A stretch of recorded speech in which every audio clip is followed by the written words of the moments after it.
Hey, how you doing? This is Adam Post, publisher of more than 1,000 comic books and marketing expert covering Hollywood panics as studios reject woke agenda for profits. Let's get into the story. Before we do, please be sure you are subscribed to the channel. Click the bell for notifications. Give me a thumbs up. I really appreciate you guys. On my thumbnail today is somebody named Sarah who was fired from Pixar. Pixar had a massive layoff just a little while ago, laying off 14% of all of their employees. 14% is a huge number of employees. They said they were laying off these people because they weren't producing content for their streaming service anymore. But it's not really just about the content. This person, Sarah, has been quoted in a recent Hollywood Reporter article, but they've also been quoted for a Time magazine article. This is the Time magazine article that Sarah contributed to. How animation is changing a history of trans marginalization in horror. Does horror really have a history of trans marginalization? I guess. I'm not trans. It's not the kind of thing I would go and follow. But that's kind of Sarah's background, if you do a little bit of research on Sarah. Sarah worked at Netflix and then was at Pixar from 2021 on. She was also quoted recently in this Hollywood Reporter article because of the head of Pixar's comments in a Bloomberg article. Why is this important? Because this is really the blood and guts. This shows you the foundation to say that, yeah, Disney is not a company you should love, like, or necessarily support. If you like Disney, great. If you don't like Disney, a lot of us don't like Disney for what they've been doing lately. But it's important to know when Bob Iger said he was putting the hammer down on the woke agenda and telling people, cut it out already, he really did do that. It will show up more in the future in other divisions of Disney, but it's already hit now with Pixar with Inside Out 2, because Inside Out 2 actually made money. Don't get me wrong, Disney still has Doctor Who, and the ratings are terrible, and it's as woke as it could possibly be from Comic Book News. Doctor Who, new ratings low, worst in 60-year history, as it fails on Disney+. And of course, their new ridiculous Star Wars show, The Acolyte, from Breitbart.com. Lesbian witches drive Disney's Acolyte to another record low audience score. So of course, there's still going to be bad content coming out. But Disney, starting with Pixar, has made severe changes. From The Hollywood Reporter, Peter Docter, director of the original Inside Out and Pixar's chief creative officer since replacing John Lasseter in 2018, spurred social media furor over a Bloomberg interview in late May. That was this Bloomberg interview. Disney is banking on sequels to help get Pixar back on track. Here's what people were so upset about on social media. The story in Bloomberg noted that Pixar's setbacks led Docter to encourage the studio's directors to move away from autobiographically inspired storytelling in favor of making the most relatable films possible, which some perceived as shifting away from underrepresented characters and voices.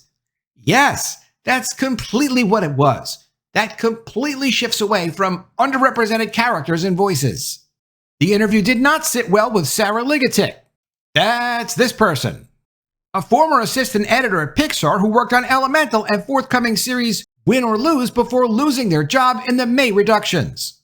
Sarah also noted those comments felt like an insult to, quote, a lot of us who have spent years of our lives making content that we had hoped would matter. Well, I mean, it matters, but it has to make a profit and it has to be relatable. What's wrong with an instruction like we need to make stories that people can relate to on the largest possible level so a lot of people can see themselves in the stories and understand them and say, yeah, that makes sense. Inside Out 2 writer Dave Holstein sees his film as delivering the blend of heart and humor that made the early Pixar films like Toy Story so successful.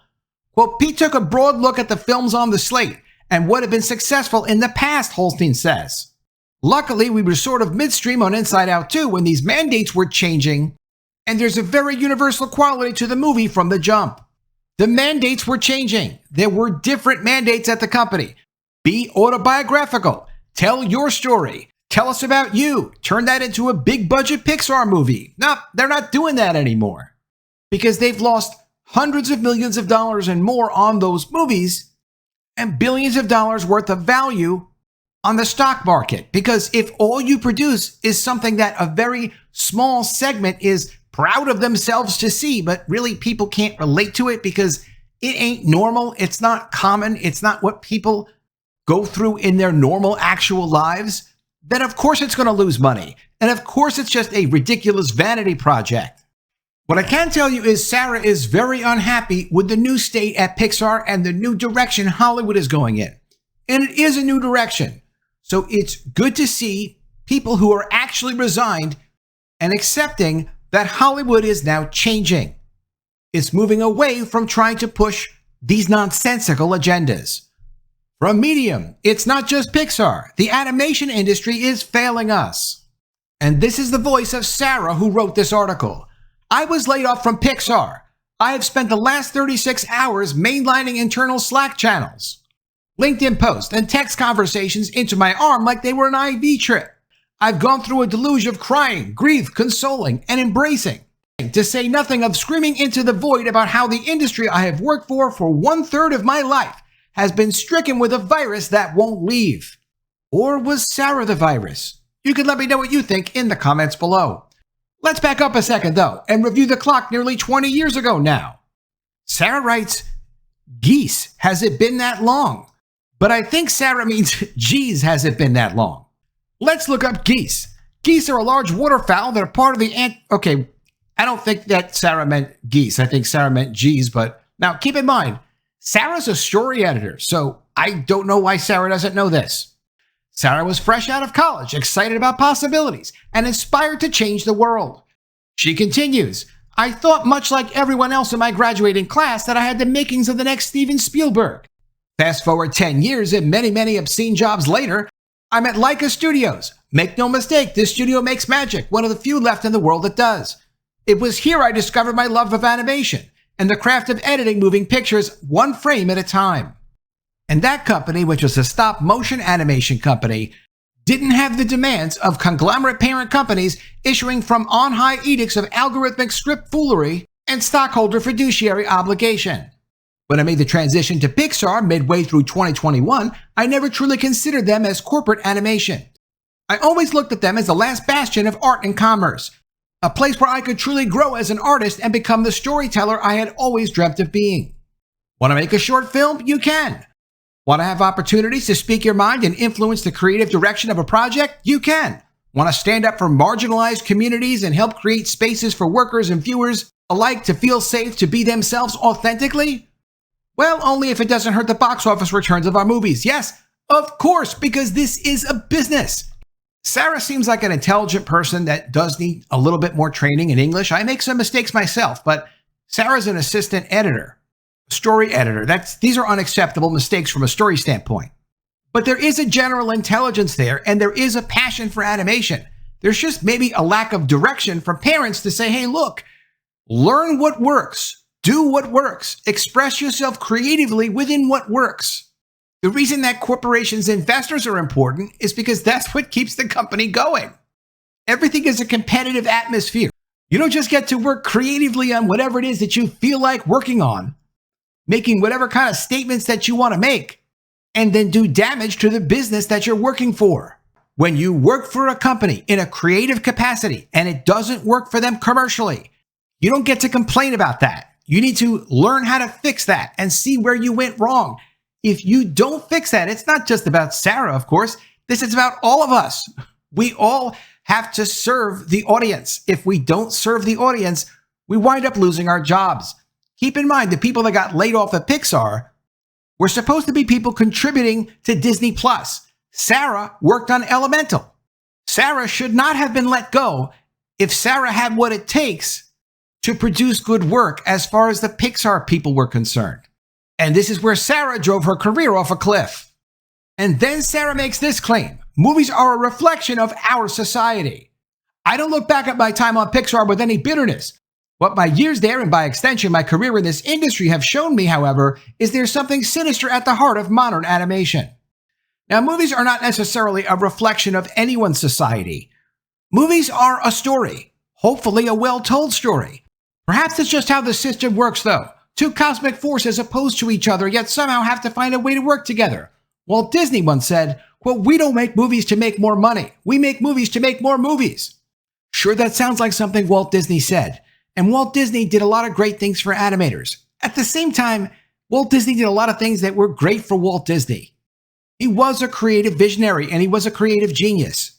and he was a million times better than Bob Iger.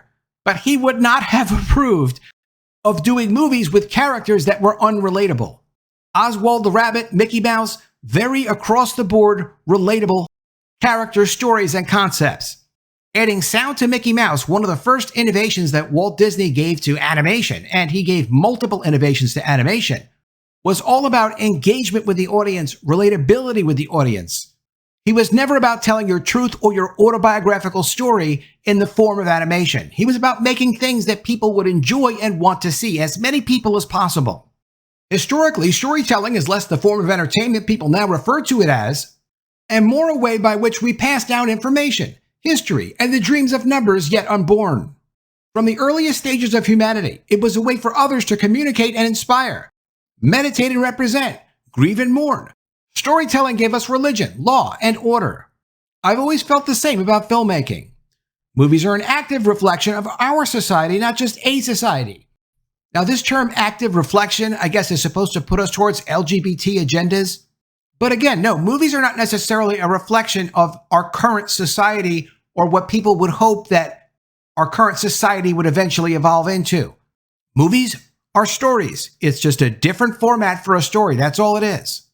In the 1940s, when modern filmmaking started to become more of what it is today, the partnership of investor and filmmaker was a very transactional dynamic. A filmmaker needs money to tell their stories. An investor wants to make a return on their investment. You tell a good story, enough people come to see it, everybody wins. Now, I will say this. I'm all about inspiring and encouraging people. I love the idea of encouraging people with positivity. But when there are people that have been damaging animation, and there are people that have been damaging businesses and damaging brands, it's very good to see those people be demoralized. Listen to this. Now, though, the relationship dynamic has changed. It is now less of a transactional dynamic and more of a master-slave dynamic. A lot of folk believe, rather rightly, that a lot of this dynamic came to a head in the COVID pandemic.